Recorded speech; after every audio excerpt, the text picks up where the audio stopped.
Hey, I'm Joe, and I'm a composer and a musician. That's why we call you the maestro. And I'm Will. I'm a literal doctor. But don't trust this guy with your ailments. No, I study comic books, but it still counts.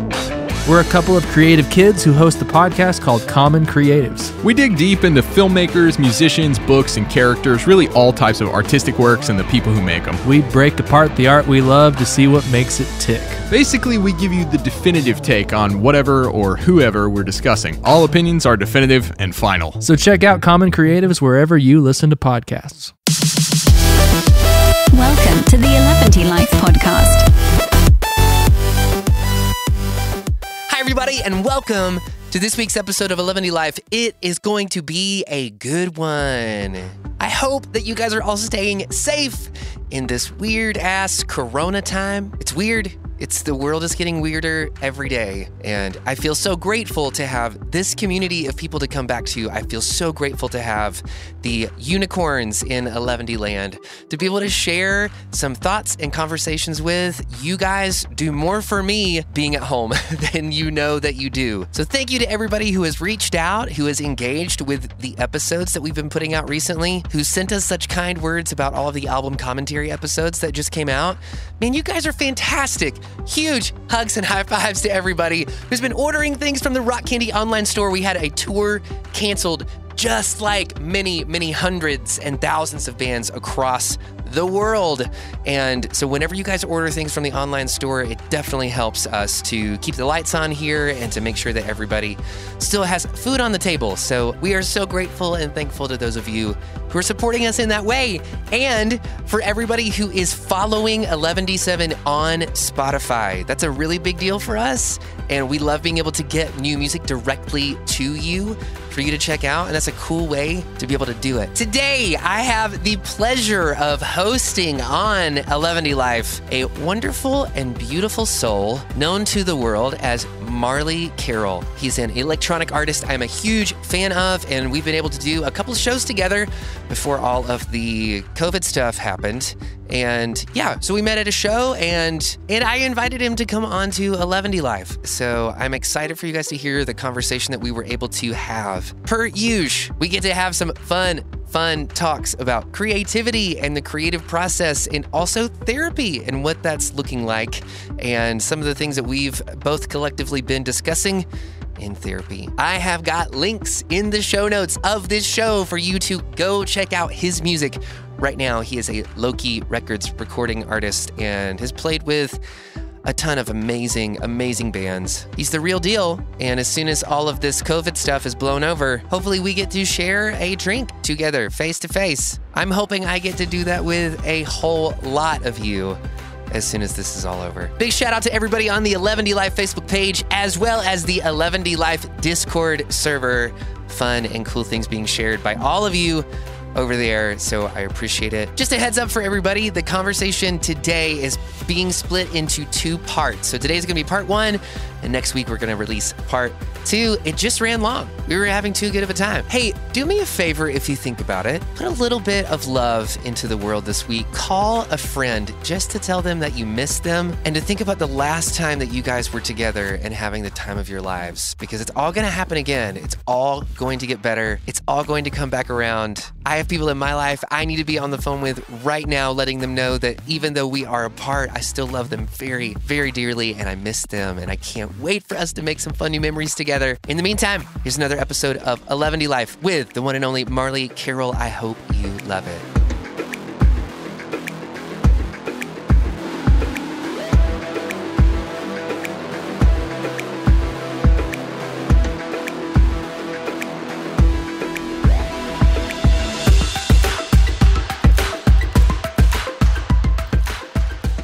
Hey, Matt, what's up, man? Hey, how are you? I'm good. How are you? I am wonderful. I was actually just scrolling through my phone looking for your number because not everything is ported over to this new studio computer. And I see. In the middle of that, I was also getting a phone call from the dentist office. So like all the dentist appointments are being canceled and rescheduled. Like Shit is crazy. Yeah, this is one of those times where it's like, every day it's like a message from AutoZone about containing the virus, and you're like, do I need this right now? I know, have to do this? Like, There's no better time for an oil change. Exactly. In solitude. I swear there was like, I got one from Valvoline and it was like, here's what we're doing to make sure we don't infect you while we're changing your oil. I'm like, thanks a lot. I'm not fucking worried about getting infected by a company like Valvoline. I know. It's like, let's get our priorities in order, guys. Yeah. So, okay. So speaking of that, I've been having this weird sort of thoughts about everything because obviously all of our social media feeds and everything are bands, it's live entertainment, it's venues, it's, everybody that we're connected with in the entertainment industry. So everybody is putting out all of these posts now about, what are some ways to support bands that you're super into, now that you can't go see them live. Yeah. And it's kind of weird because there was a part of me that was like, yeah, this is really great. Everybody's kind of coming together and like figuring their shit out. And this is a really cool, like recentering time for everyone.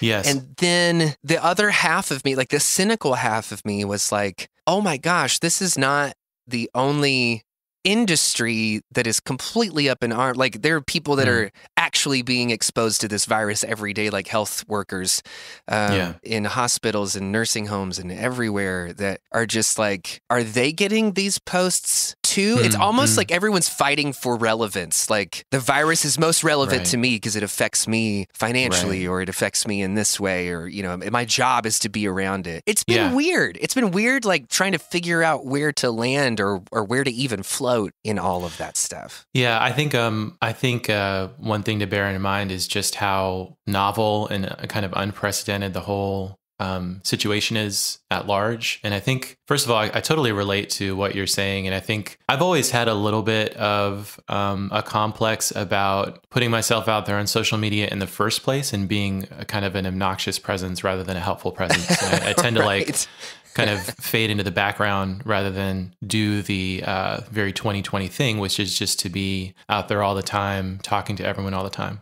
But when it comes to what's happening with the pandemic, I think the seriousness and the severity of what's coming is going to dictate what's appropriate to talk about and what's appropriate in terms of trying to gain people's attention. I was just thinking the other day, I was looking at my phone and a friend sent me like a video of Cardi B, and it's like a Cardi B remix and she's like coronavirus and it's like got a trap beat on it. And I was like, enjoy this while you can, guys, because pretty soon, and we're, what's today, by the way, for posterity. Okay. So it's March 17th. Yes. And we haven't had, a full nationwide quarantine yet, but maybe it's coming. And we just really don't know how bad it's going to get. That is to say, to answer your question, I think that it'll either seem like business as usual or in a mix of business as usual, or it will be like there's really no time to focus on anything except making sure people are healthy, people are safe. Because I wouldn't, unless I was doing something that directly contributed to people's relief, maybe that would be appropriate. Maybe I would release a single that of which all the proceeds would go to the Red Cross or something. But other than that, I think it's going to be kind of touch and go. I'll say that on my social media end, it's been pretty measured, and generally it has had a generally helpful vibe where it's like, if you're looking for ways of supporting artists, here are ways to do it, rather than saying, here's how you can support me directly. It does have kind of a collective sensibility, and that's good. Yeah.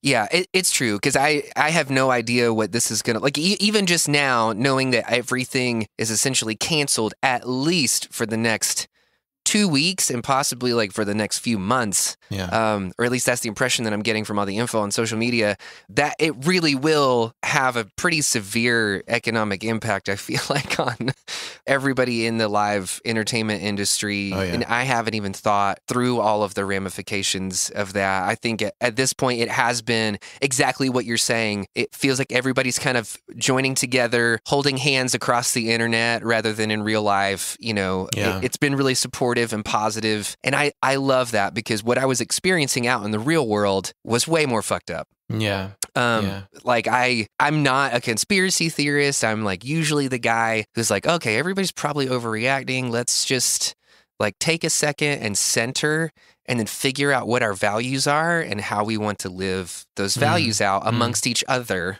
because that's our immediate responsibility. And my wife and I went to several stores this past weekend, not even to hoard anything, literally just because we don't have any food in the house. Yes.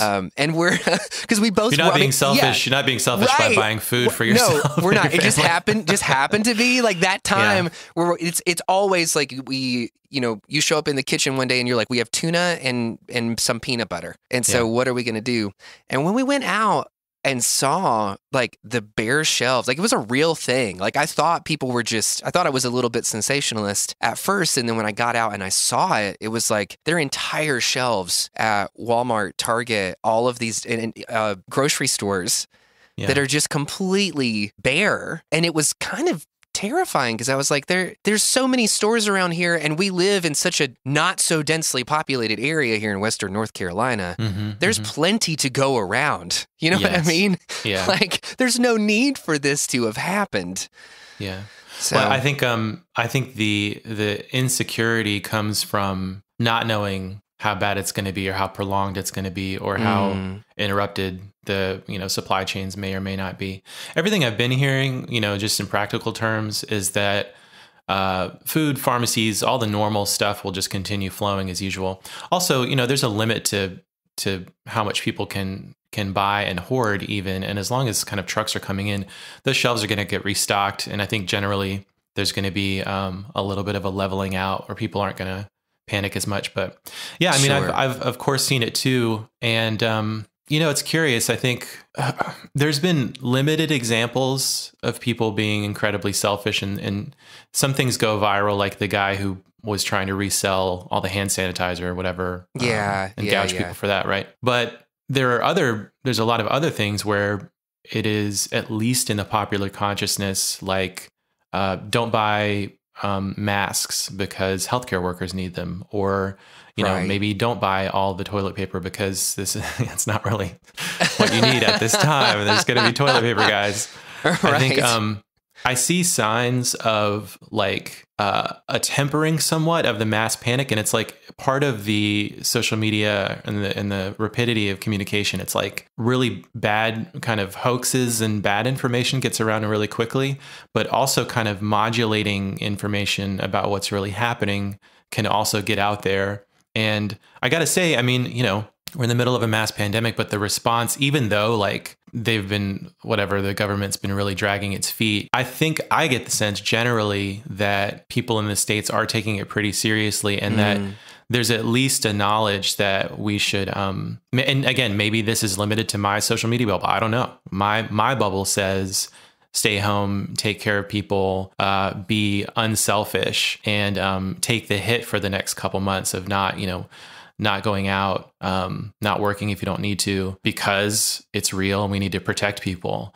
So to me, it's like a both and situation where it's not like everybody's being completely rapacious and freaking out, but it's also not that everybody's being totally generous of spirit either.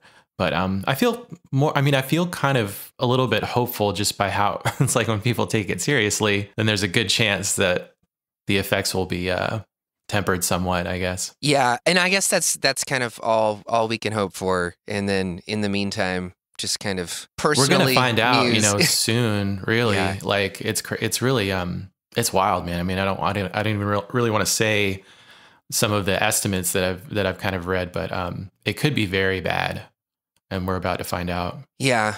In the meantime, we're doing useless and benign things like podcasting.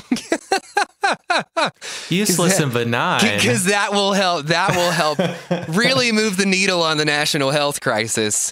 Well, I mean, I don't know. It's like I was reading a thing about like how frivolous or essential is art making. I think it's both. It's both. It's like, yeah. And that's happening also, by the way, that's happening all the time. I mean, no matter the whole time we've been doing music, or you've been doing music, I've been doing music. Yeah. There have been serious things happening affecting people worldwide, and it's, in a weird way, art making is an extremely privileged thing to do because, it's, at least in this country, it's really only afforded to people that have the means to do it. But I was also thinking about how in every human society, even societies that have had it incredibly hard, there's always an art or a music that comes from it. And a lot of the time, the best kind of music or the best kind of art can be made in times of that hardship. So I feel like it's not a decadent thing. It can be, of course, in the way that you approach it and the way you commercialize it. That can depend.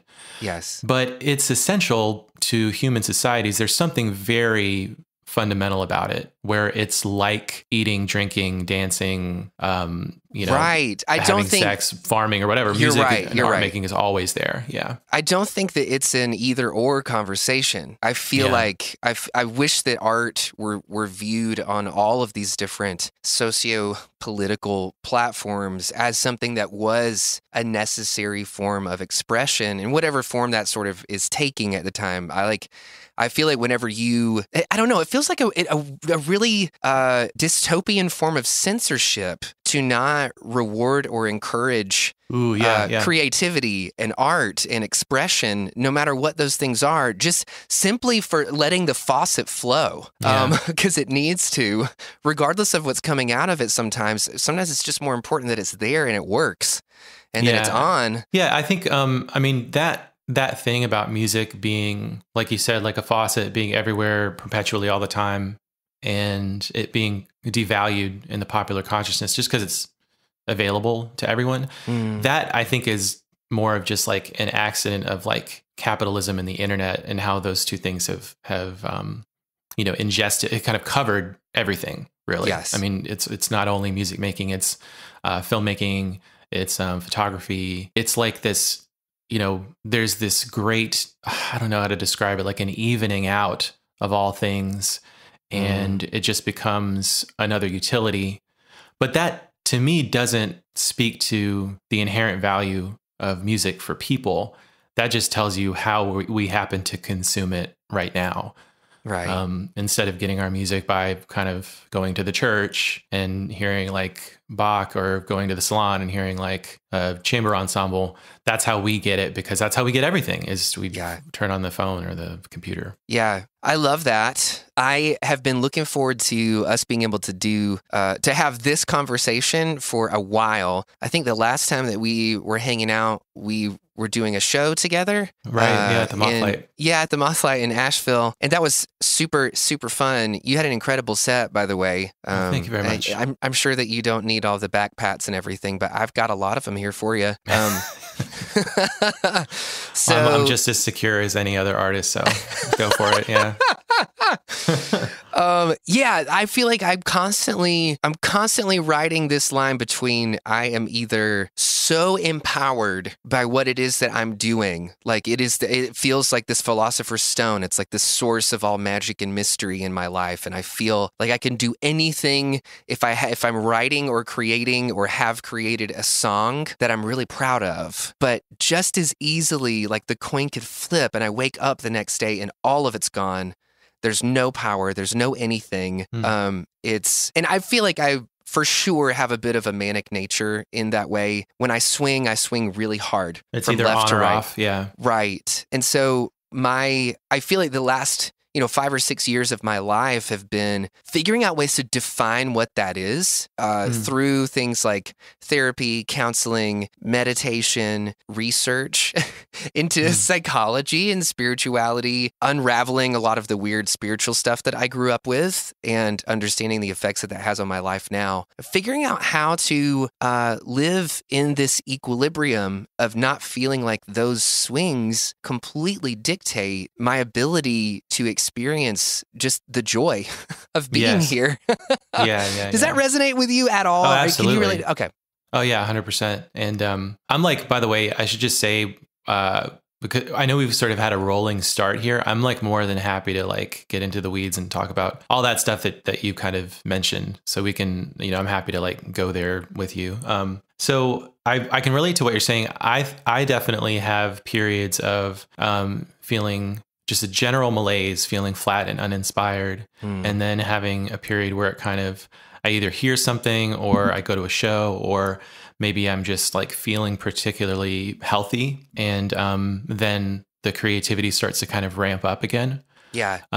One thing that occurred to me as you were describing the sort of on or off thing is I've been trying to incorporate a kind of ease or gentleness or kind of non-judgment in letting those periods of downtime exist and not freaking out or having an existential kind of moment or becoming when combative with it's them. not happening. Yeah, exactly. It's just like it's sort of just having an ease of spirit and saying, okay, well, maybe I'm not feeling it right now, but I'm not going to panic because I know that there'll be a period of inspiration down the road, and not trying to cling to one or the other, because the clinging or sort of the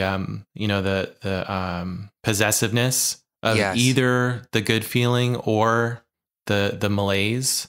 Wow. Is where you get caught, and that's when I love that. I love that's when it that. feels like you're in crisis. Yeah. Like defining it as this feel of the possessiveness makes me think also like this entitlement that once I have it, it belongs to me, and that it obeys my whims, and that it's decided that it's going to stay in the room with me for this long, and while you're here and I've got your attention, let's talk business.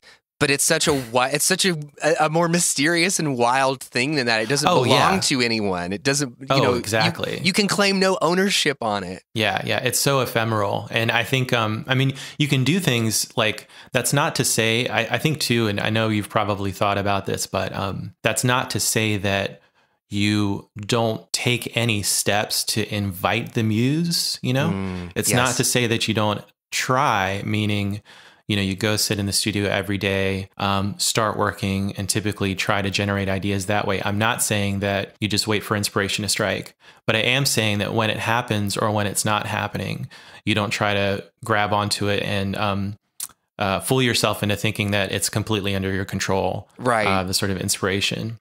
There's I feel like you're the kind of person that's like heard every metaphor about creativity under the sun, but I'm going to give you one anyway. Which Do is, it. If it's good, share it. I mean, maybe it's one you've heard before. So it's the thing I heard from David Lynch, and he talks about how trying to find ideas for, in his case, filmmaking or storytelling is a bit like fishing in that, and I've heard two different versions of it. I'm going to give you the one that I like. Yes. It's like fishing in that you get in the boat and you cast your line every day. And sometimes you'll get an idea and sometimes you won't. But the point is to do the ritual and to make yourself available for ideas so that when they do start happening, you're there to engage with it and to make the most of it. That's a nice balance to me, because it shows you that there's the process of doing the work. In the metaphor, it's about getting in the boat and casting your line. And maybe in music, it's about getting into the studio and just trying to come up with ideas. Yes. But then there's also the kind of ease, or sort of, you can forgive yourself if things don't happen. If you go into the studio, nothing comes out, you don't end the day feeling like, oh my God, I'm a failure, and this is horrible, right? You can kind of just pack up your stuff and be like, all right, maybe tomorrow. And that can be the end of it, Yeah. Yes, of course. I love that. And I really, really love the idea that you kind of keep hitting on of being kind to yourself. Like if it's so hard to do. I struggle with it so much, but it's so important. Yeah. I mean, but it makes so much sense. Like when I have bands or artists or songwriters that I'm working with here in the studio, I think I know, because I'm that guy who will start beating myself up and become very manic about, not having an idea on time, that when I see artists struggling with things or trying to nail a part or come up with an idea or a riff or a lyric, I always feel like it's my responsibility to be kind to that person, to kind of, and I see like the more that they try, the more that they fight it, like the harder it is for that idea to settle. Like if I were an idea, I would much rather sit in a calm, low lit,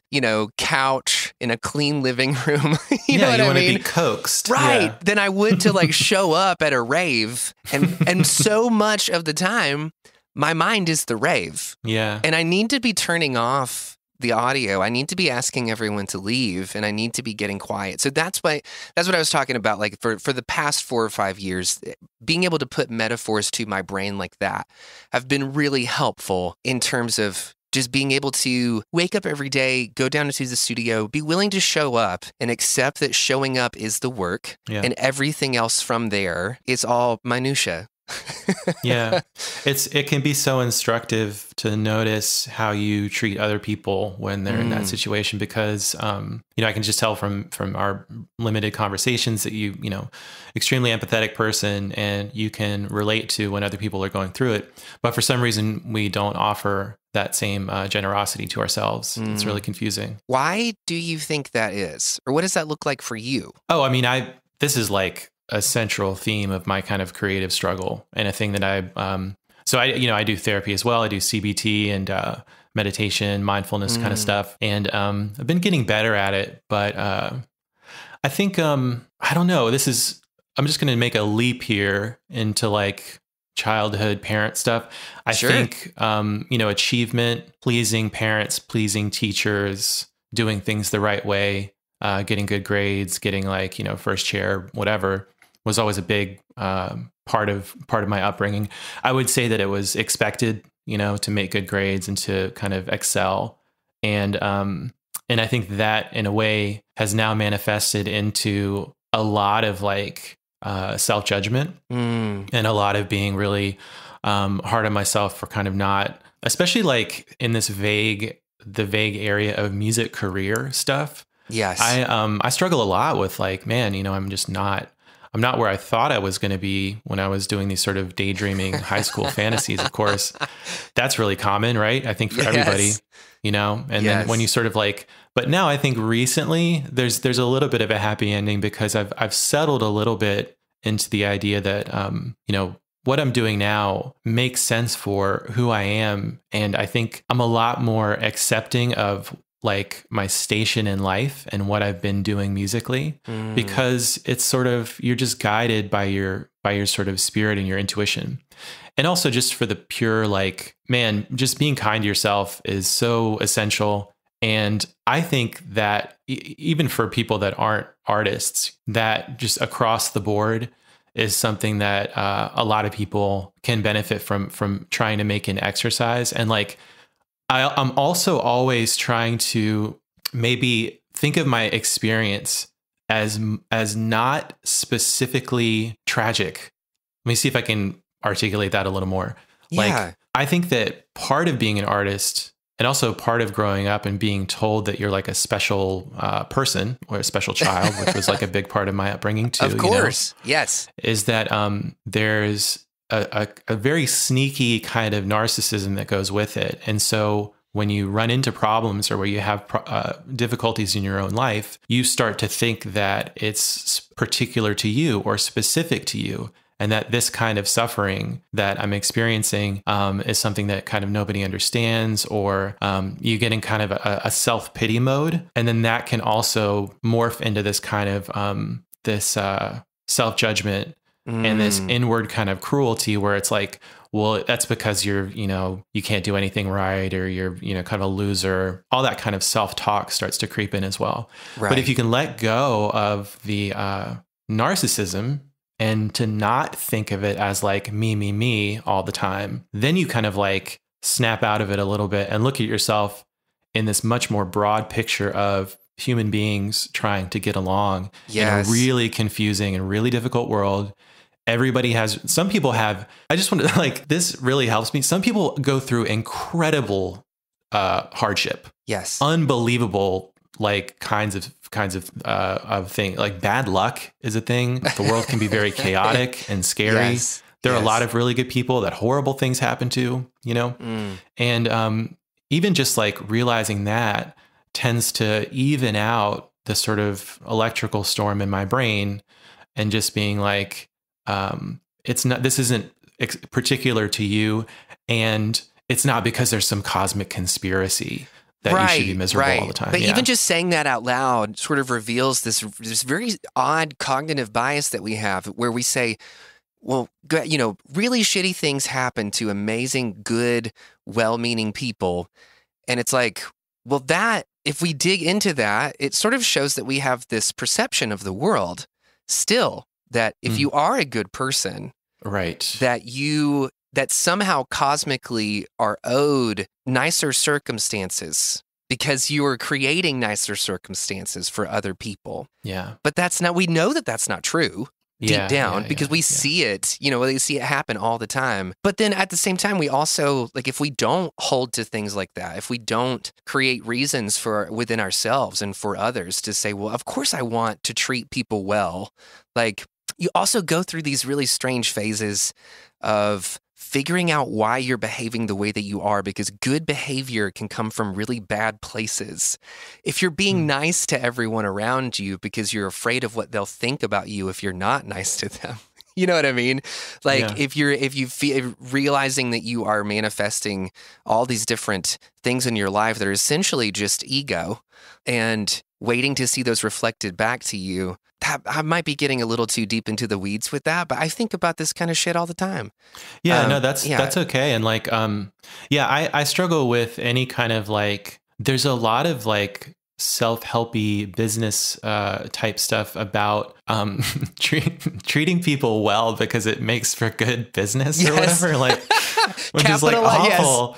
It's like, yeah, exactly. It's the the capitalized version, capitalist kindness, which is so just shitty. I hate it. It's so like, that to me is like the most antithetical kind of approach. It's like, I think like, I don't know how to win friends and influence people kind of thing. And there's a lot of like, we're also in an era of like, everything is now YouTubed and prepackaged into like these little self-helpy things. But anyway, that I do have a problem with treating people well just because it's going to benefit yourself. I mean, if anything, if you're an empathetic person, if you're a sensitive person, it's even clearer why you should just be nice to people. It's just because we're all in this struggle together, and suffering feels terrible. I mean, that's enough of a reason, is just you don't want to perpetuate any more suffering, because you know how awful it is and how difficult it is to be a human being.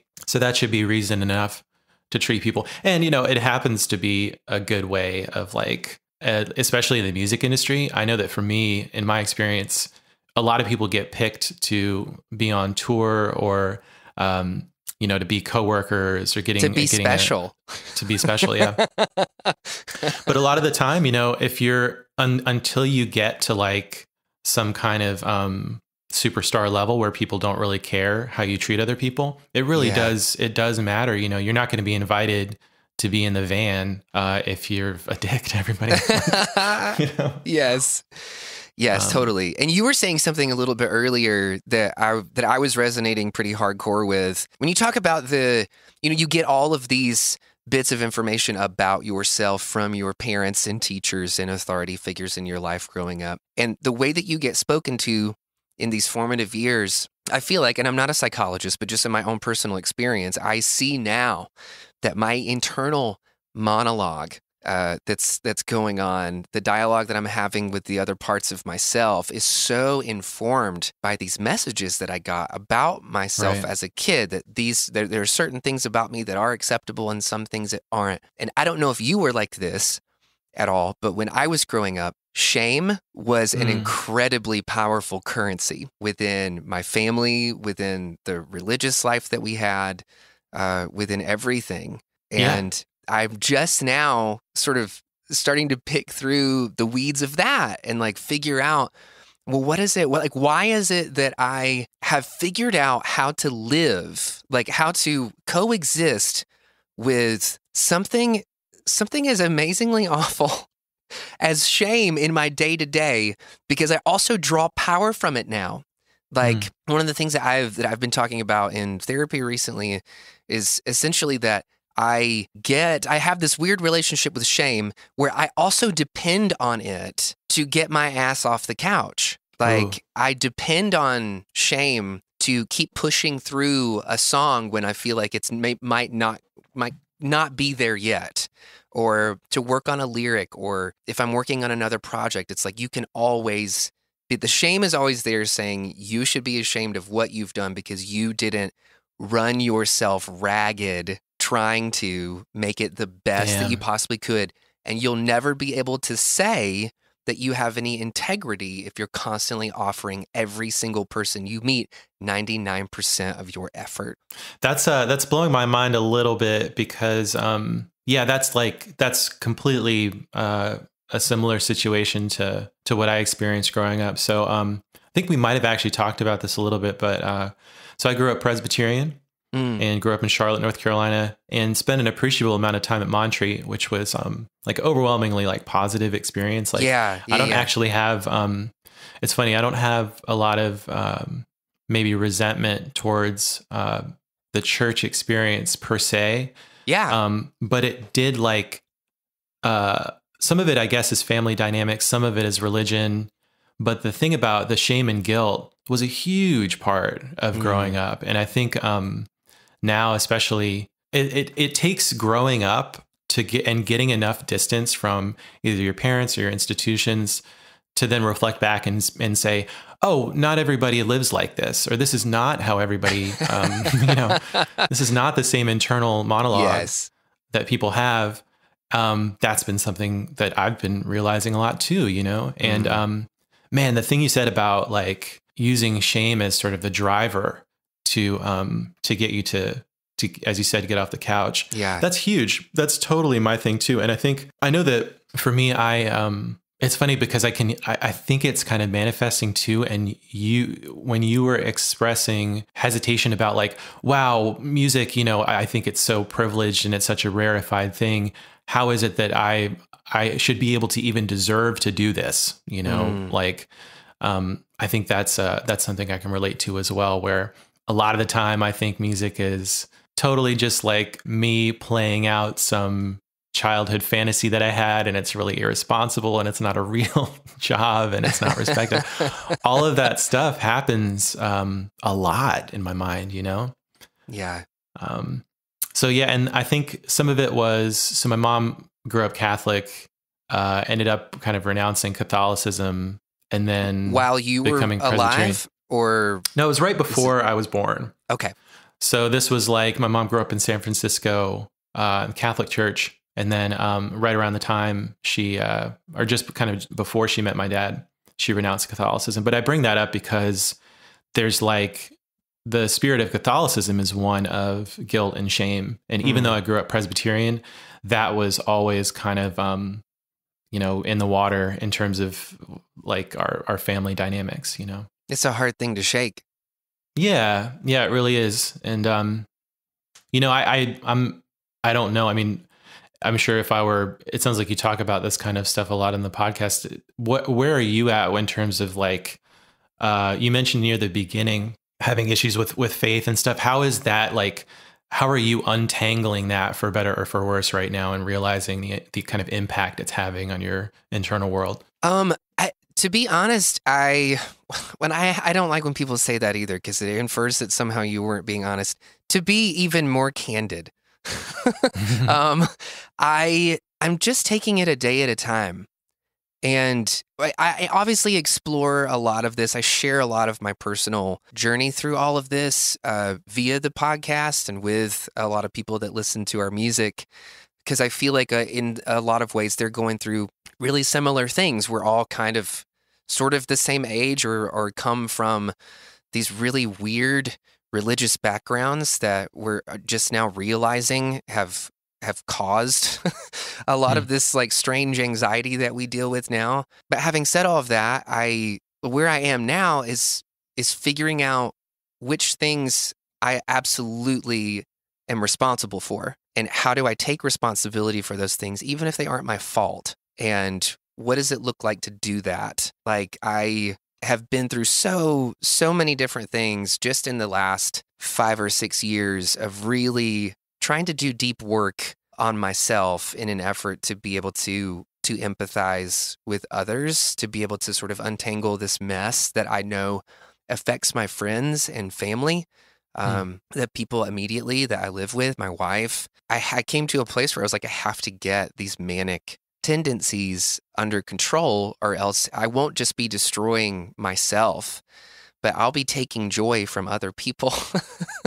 And so for me, what that has looked like is moving completely out of whatever Protestant evangelicalism is that I grew up in. I came up Southern Baptist. I had very, very shame-centric ideologies, like all of the weirdness of youth group culture in the late 90s, early 2000s. It was like my dream at the time when I was in high school was like, God, I just want to be in a Christian rock band. And that's what I want to do with my life. And because it's all positivity and it's great. And of course, I believe this stuff. And aren't we offering hope to people? And aren't we doing something meaningful with our lives? I mean, it was almost like pulling up at a drive-through and ordering a sense of purpose. Like, and any time that something that important is that easily accessible, I feel like it should always be suspect. And then the older that you get, the more you realize that I was told that the world worked a certain way, and now I am filtering everything happening in the world through that lens instead of waking up and acknowledging how the world is working, how people are working, how religion is affecting people, how these thoughts and ideas and ideologies are morphing and growing, and are they causing pain? Are they causing joy? Is the freedom that I was promised within Christianity something that I'm experiencing in the world where people are free and I didn't? And so for me, it was really important that I take all of that and move it aside. So I don't identify or kind of just looking at it objectively, just putting to be able to look at it objectively, taking it apart, unintegrating it in a way so that you can look at it objectively and evaluate it on your own terms. And as much as you can. Right. Yeah, because everybody kind of has these old tapes that are really hard to stop playing from when they were younger. And so having said that, I'm like nodding a lot, by the way. I know we're not in the same room. No, you're good. You're good. This is fantastic. I love these kinds of conversations.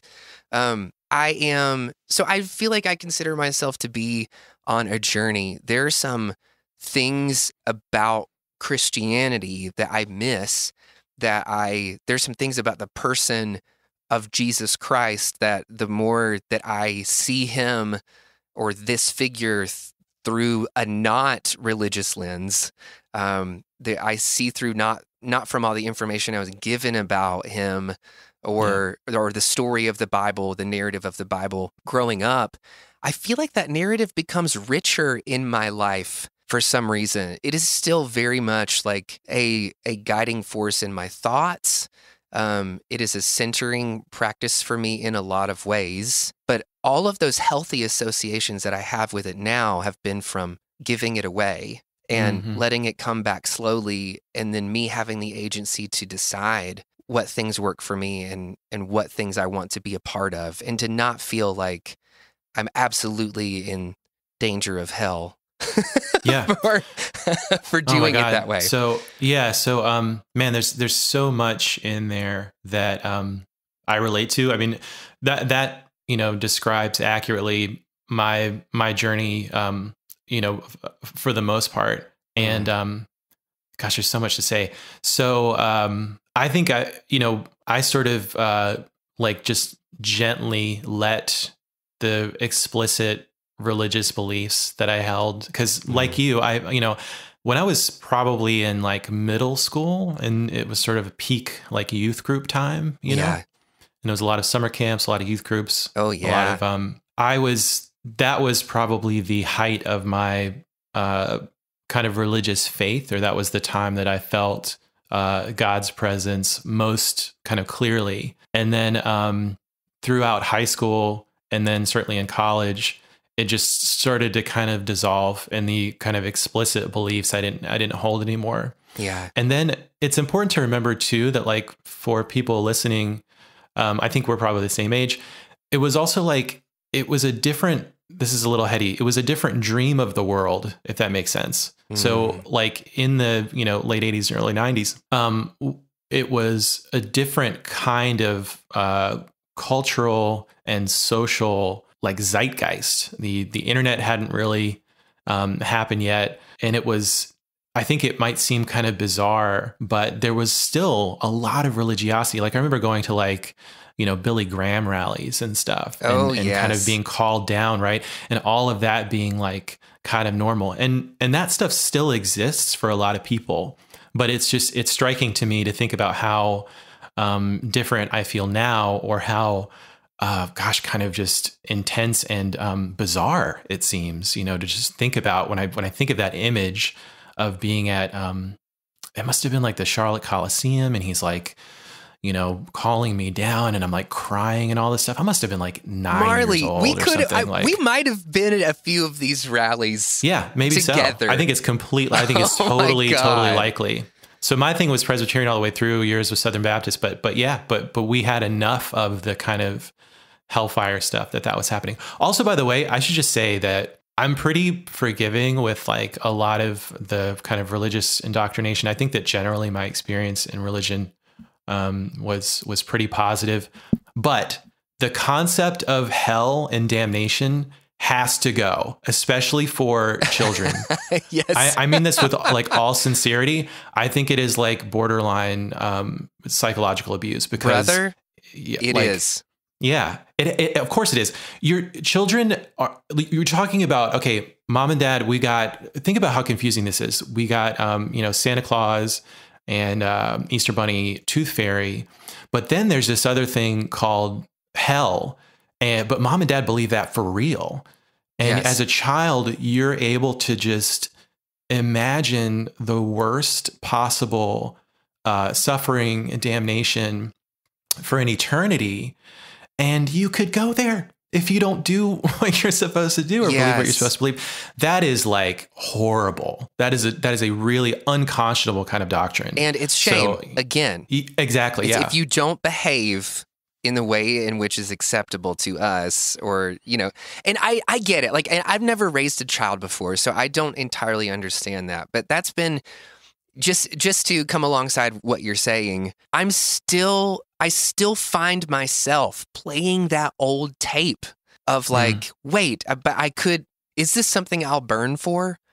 And I'll normally make a joke about it, but it kind of destroyed, like, and I don't want to say, this sounds so selfish when I say this. I don't think it entirely destroyed my childhood, but it destroyed a lot of the joy that I was supposed to be experiencing in the world at that time, because I became an incredibly introverted and nervous kid. Like, I just remember a lot of my memories of growing up are just being so fucking sad. Yeah. Because I kept getting all this information, exactly what you're saying, from pastors and my parents and teachers and everybody in authority positions in my life.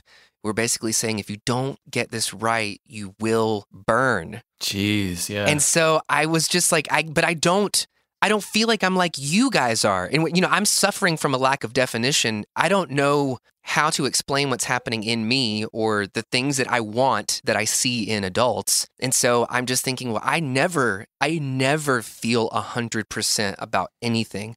So when I have pastors coming to me as a child saying, if you don't know that you are going to heaven, it's basically like asking somebody to fabricate a knowledge, an innate feeling inside of yourself that you must know something. And the thing is that you can't know, and you're teaching a really damaging idea to kids. Yeah. Because what you're really saying is you're calling it knowing, but what it really is just obedience. Mm-hmm. It's obedience to that authority. It's towing the party line, Mm-hmm. Like, and maybe that turns into voting Republican when you're older. I don't know. I mean, yeah. I mean, you can be as kind of conspiratorial, as you like about how much of that is a mechanism of control, how much of it is just kind of passed down. Yeah. But I mean, so I want you to. I'd like to hear you say more too about how, like, so that's really striking to me that is still. Somehow there's still a tiny little kind of nugget of that sense from your childhood of that kind of still exists.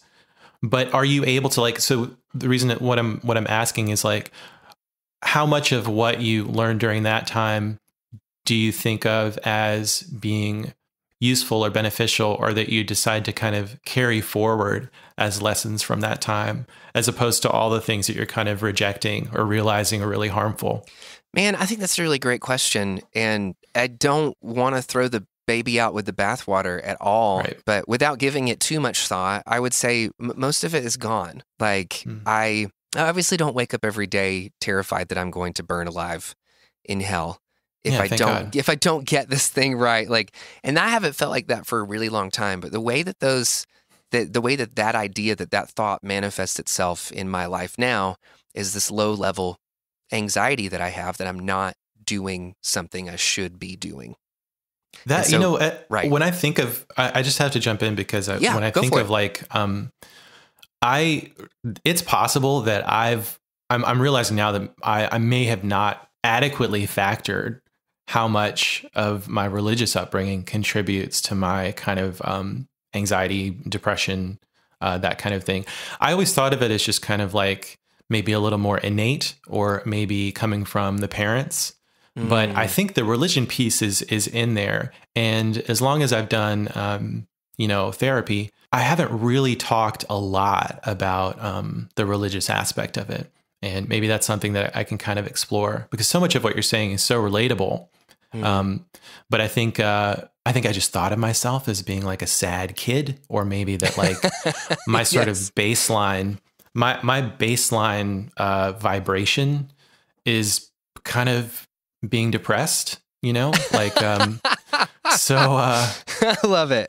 So it's like, I'm wondering, if I should kind of do a little more self-work to find out if that's part of it. Man, I mean, I would encourage you to always chase down those rabbit holes, especially like in therapy.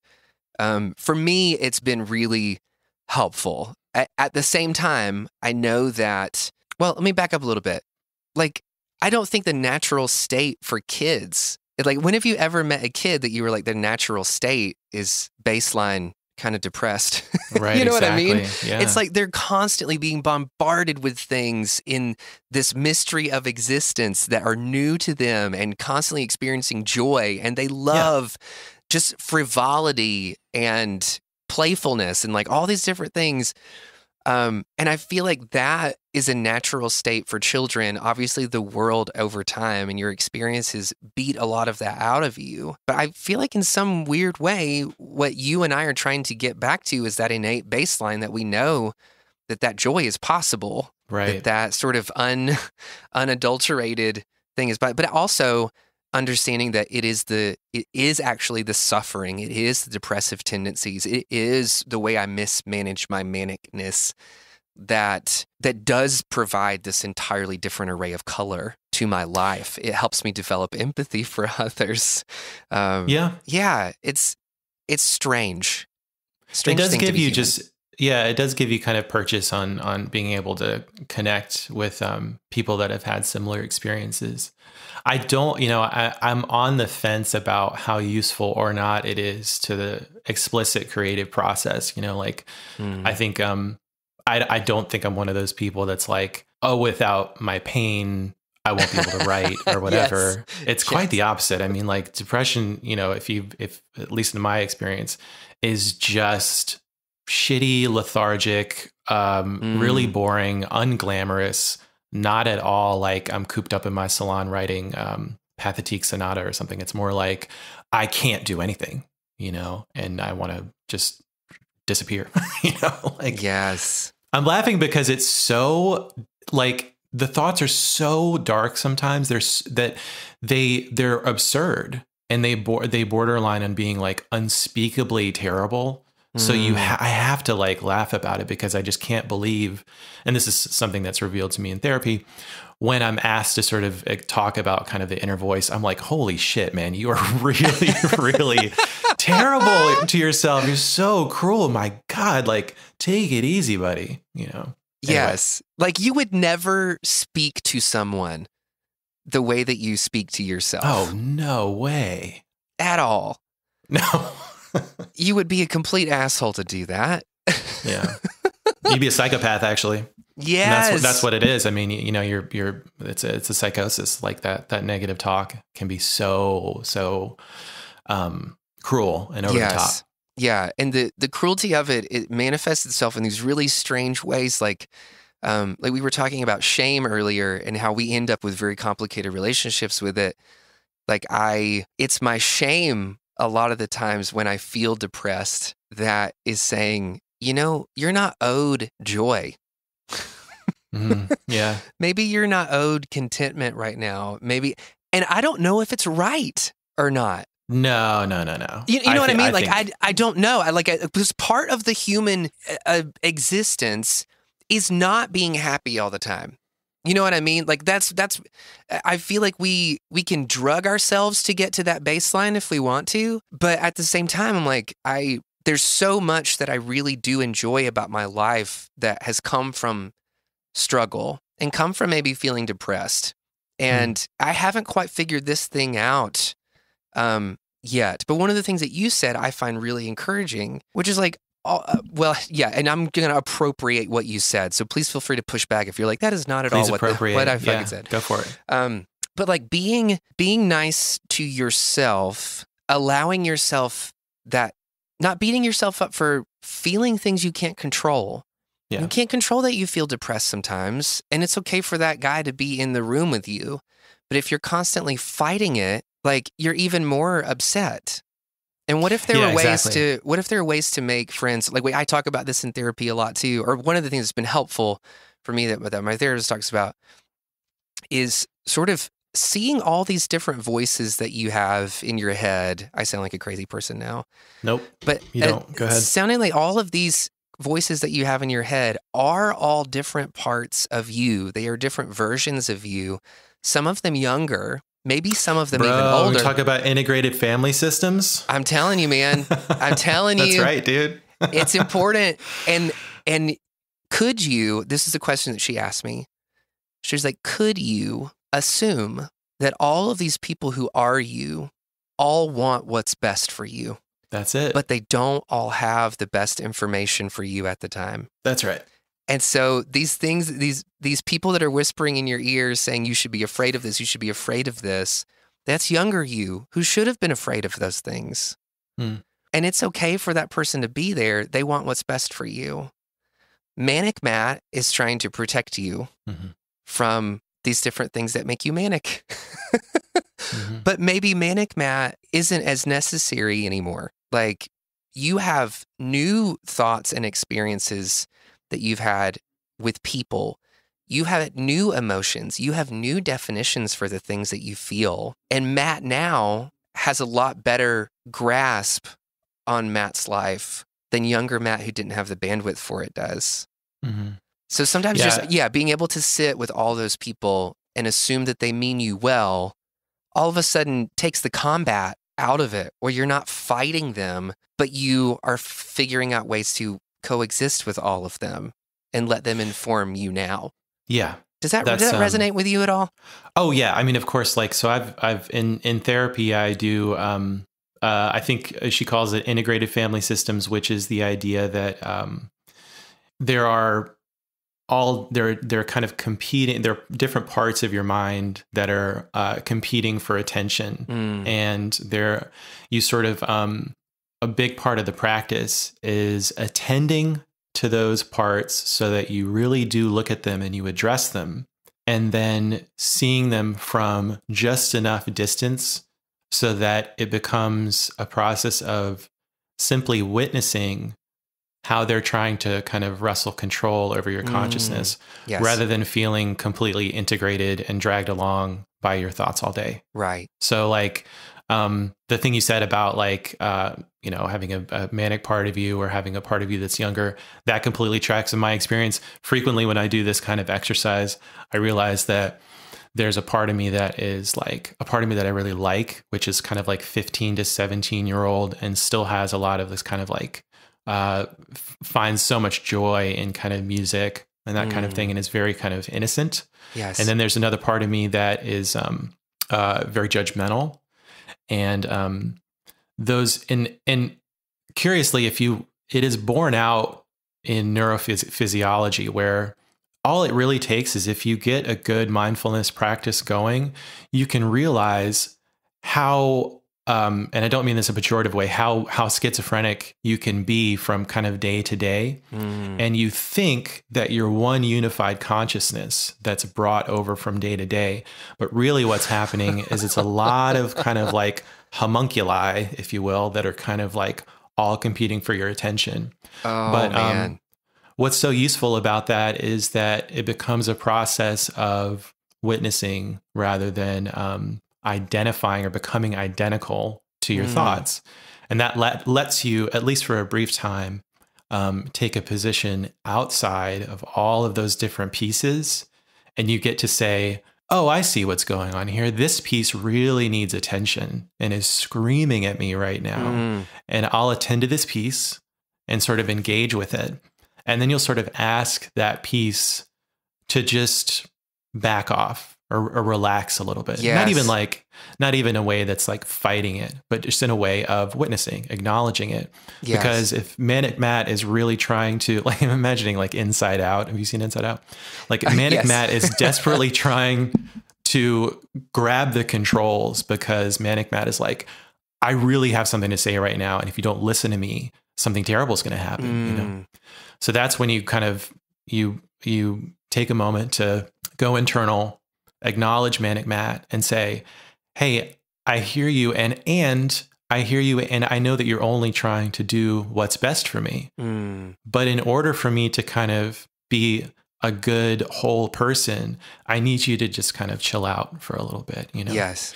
And in my experience, usually if you do that, if you attend to that part of you, it tends to gently unravel or untangle or relax, you know?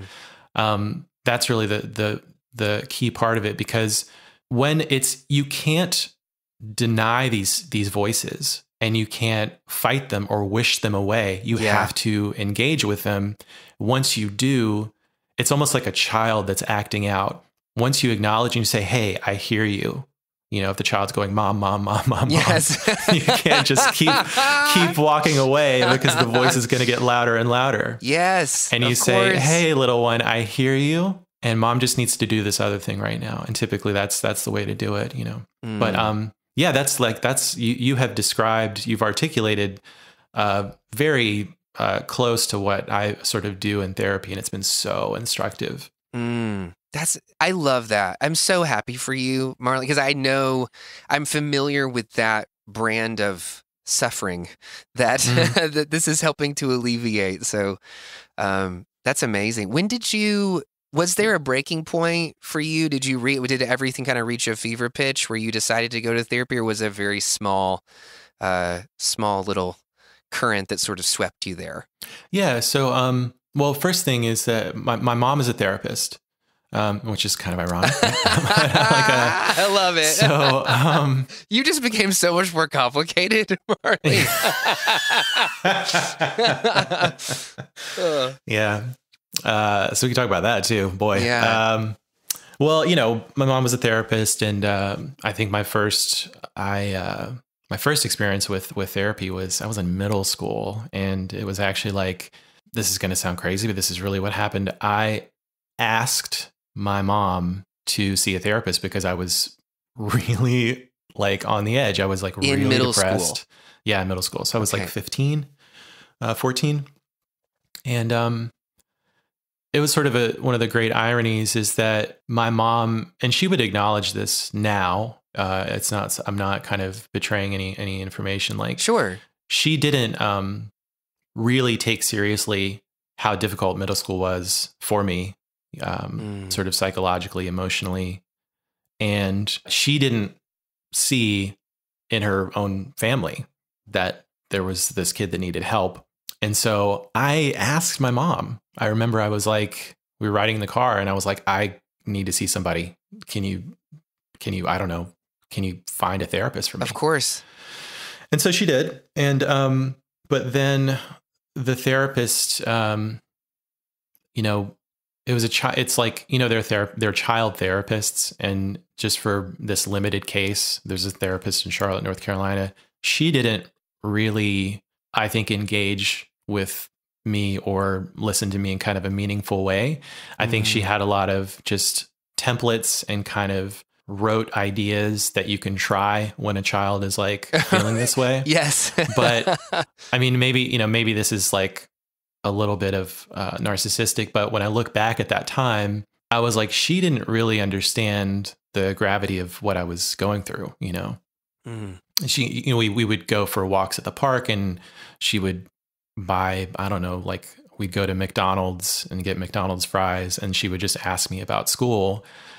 And in my That's what parents life do is on like, McDonald's commercials. Oh, capitalism strikes again, Marley. I know. But she would just, I don't think she realized that like my internal world was like on fire. And I was like, lady, you don't even know the half of it. Yeah. Like, this is horrible. Like, Yeah. Anyway, getting a little caught in the weeds there. So that was my first experience with therapy. Then high school was actually pretty good for me, which is sort of unusual. I was one of those people for whom middle school was really hard. High school was pretty good. And then it wasn't until after college and I moved to Asheville that I started engaging with therapy again. And it was probably, gosh, it would have been around like, I want to say 2013. Oh, wow. When I started going, and I started with a weekly practice, and that became biweekly and then monthly. And then as of late, I haven't really been going to my therapist. Part of that is financial, but the other part is that I do feel like I've been able to kind of integrate a lot of those ideas and actually make some progress in my own life between therapy, meditation practice, and just a really kind of good therapist will give you a tool set. Yes. As opposed to needing like a constant kind of oil change, that of course still exists. You still need to go in there for kind of a tune up. But I can say that in my case, at least for now, I'm doing okay by just integrating the tools that she's given me through our practice. I mean, it could be kind of written into us to be wary of the oil change, if that was at all. I'm assuming because we have such similar upbringings that was religion to me was presented to me every week as like, this is your oil change. We come in here, we get super pumped on this shit. And then but by the time Sunday rolls around, you're going to need it again. And also here's the tithing offering bucket, whatever. Yeah. Yeah. Anyway, I'm not interested in the oil change. I like the toolkit. I like the empowerment of that. I like the agency that comes from that. Yeah, I love that.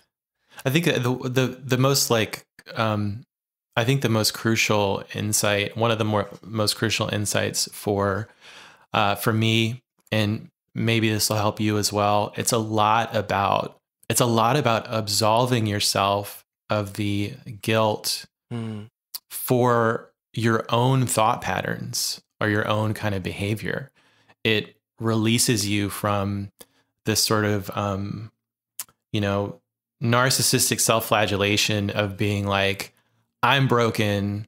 I'm so awful. Why do I feel this way? I'm whatever. And I think, and it just kind of shows you that thought patterns tend to just arise out of consciousness without agency. If that makes sense. Yes. And then what you try to do is just notice them arising in consciousness rather than the thought comes up and then you are captured by the thought and dragged around by the content of that thought all day. And you start to believe it and you become identical to your thoughts. Yes. What the therapy and meditation practice allows you to do is notice that those thoughts happen on their own. And then you can say, okay, what's really happening here? And it's not my fault. I'm not the agent of my own kind of consciousness. Yes. They come up. The agency part comes in after you witness them come in. Then you can kind of decide, all right, this is happening. How do I want to engage with this? Do I believe this? Do I not believe this? Right. But that very first step of witnessing is like the crucial thing. And that has really helped me a lot. That's such an interesting distinction, that you are not responsible that the thought happened. Yeah. You're responsible. And you don't even you're right. And you also don't have to believe the thoughts that pop in. I mean, that's huge, you know? Yes. Oh my God. I could talk about this all day, Marley. This is so awesome. 11T Life is a production of Rock Candy Recordings and Rock Candy Media. Every time you subscribe to 11T Life, a unicorn disembowels your